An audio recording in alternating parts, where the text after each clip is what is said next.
বৈশাখ মাসে 2 দিন ধরে তো ভালোই বৃষ্টি হইতাছে। বৃষ্টি পাইয়া ফুলাফান্ডি তো এখন আমার কাছে পিঠা খাইতে চাইতাছে। কি রে, এই বৃষ্টির মধ্যে তোরা এখন কি পিঠা খাবি? আম্মু, এই বৃষ্টির দিনে যদি হাঁসের মাংস দিয়ে খোলা যা পিঠা খাই কেমন হয় বলো তো? হাঁসের মাংস দিয়ে খোলা যা পিঠা খাইলে তো ভালোই হইব, কিন্তু হাঁস পামু কই? কে আম্মু, সবরাত্রের আগে না একটা হাঁস আনছিল, ওটা তো গরমের কারণে আর রোজার কারণে আমরা খাইতে পারিনি। ওরে, আমি যে একটা হাঁস আনছিলাম এটা তো ভুলেই গেছিলাম। গরম আর রোজার কারণে তো এটা খাওয়াই হয় নাই। ঠিক আছে, চল আজকে এটাই রান্না করব। ফিরে বানাইলে তো চাল ভাঙাইতে হইব। যা চাল দি ভাঙাইলে আইগা। আম্মু, আমি যাইতে পারবো না, তুমি যাও। আমিও পারতাম মা যাইতে। আম্মু, চাল যে ভাঙাইতে যাবা, কারেন্টই তো নেই। ওরে, আমি তো ভুলেছিলাম। চল আজকে গালচিয়ার মধ্যে চাল ভাঙাবো। ঠিক আছে আম্মু, চলো যাই। তো এখন মাই যে চলে আসলাম চাল গুঁড়ো করতে।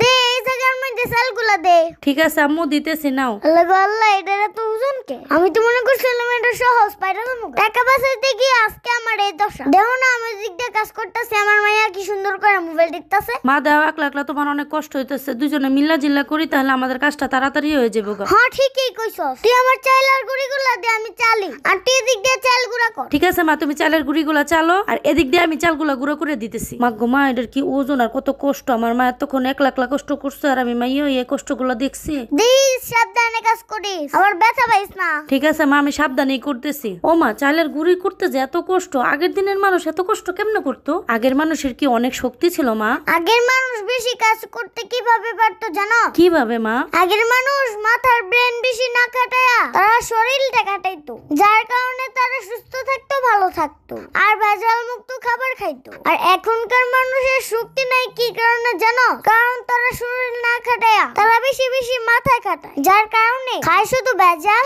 এই জন্য তারা এত দুর্বল। আর এত এত ভেজাল খাইলে কি শরীরে শক্তি হয়? ঠিকই তো কইছো মা, একদম তুমি খাঁটি কথা কইছো। এই এত কথা বাদ দিয়া তাড়াতাড়ি কাজ কর, বৃষ্টি আয় পড়বো। যেভাবে বাতাস হইতাছে, কোন জানি বৃষ্টিটা নেমা যায়, মনে হইতাছে কাল বৈশাখের ঝড় হইব। হমা ঠিক কইছো, চারপাশটা একদম অন্ধকার হয়ে আসতেছে। ইস, কত সুন্দর ঠান্ডা বাতাসে। সব হইছে আল্লাহর রহমত। এই কয়দিন কি গরমটাই না পড়ছিল, মনে মনে ভাবতেছিলাম কবে বৃষ্টি হইব, কবে বৃষ্টি হইব। যাক আলহামদুলিল্লাহ, বৃষ্টি অবশেষে হইব। তো তাড়াতাড়ি এটি গুছালো আবার যাই, নাহলে বৃষ্টিতে ভিজ যাবে, জন লাগবো। তো বঞ্জিরা বোন পুতরা তুমি করে দাওয়াতটা দিয়া লই। আমার চাল ভাঙানো তো কমপ্লিট। তোমরা তাড়াতাড়ি আমার হাতের পিঠা খাইতে চলে আসো। বৃষ্টি কিন্তু নাইমা জিতেছে, তাড়াতাড়ি আইসো কইলাম। দেরি করলে পিঠা মিস হয়ে যাবো। কি রে, হাঁসের মাংস কেমনে রান্না করবো?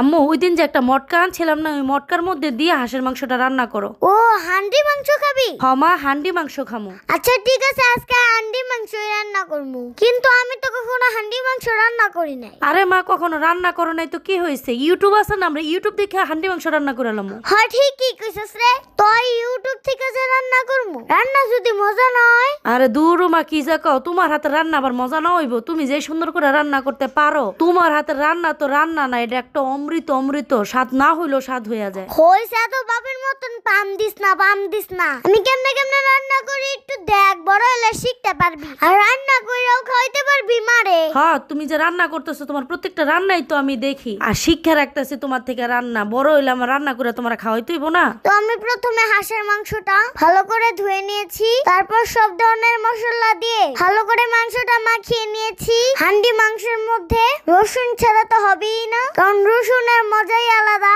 মাংসটা মেখে 1 ঘন্টা রেস্টে রেখে দিয়েছিলাম। তারপর মাংসটা হাঁড়িটার মধ্যে ঢেলে নিলাম। হাঁড়িটা একদম সিল করে দিতে হবে, সেই জন্য আমি একটু আটা গুলি নিলাম। আরেকটা জিনিস আপনাদের মাথায় রাখতে হবে, হাঁড়িটা কেনার পর 6-7 ঘন্টা হাঁড়িটা পুড়িয়ে নিতে হবে, তাহলে রান্নার সময় হাঁড়িটা ফাটার চান্স কম থাকে। তো আমি হাঁড়িটা ভালোভাবে সিল করে নিয়েছি। এখন আমি ডিম আগুনে 2 ঘন্টার জন্য বসিয়ে দিব।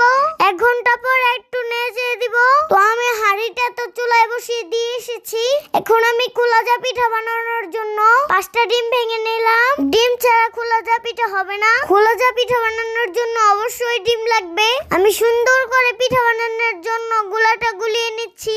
2 ঘন্টা হয়ে যাওয়ার পর মাংসটা নামিয়ে নিয়ে আসলাম আর নানুকে দিয়ে আসলাম পিঠা বানাতে। এখন আমি দেখি মাংসটা কেমন হয়েছে। দেখতে একটু লোভনীয় লাগছে।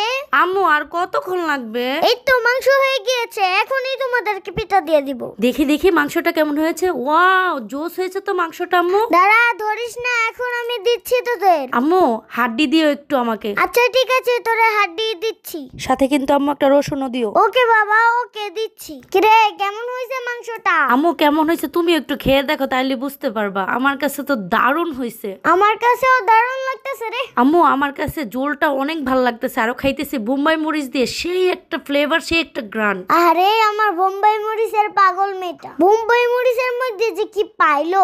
আম্মু তুমি তো বোম্বাই মরিচ খাও না, বোম্বাই মরিচ খাইলে বুঝতা বোম্বাই মরিচের স্বাদ কেমন। আর আম্মু দেখো রসুনটা এত ভালো লাগতেছে, হাতে নেওয়ার সময় গলে যাচ্ছে। রসুনও যে এত মজা হয়, এই রসুন না খেলে বুঝতেই পারতাম না। গাইস, আপনারা ওইভাবে বাসায় রান্না করে খাবেন। তো গাইস, আপনাদের আজকের আমার ব্লগটা কেমন লাগলো কমেন্টের মাধ্যমে জানাবেন। আজকের মতন আল্লাহ হাফেজ।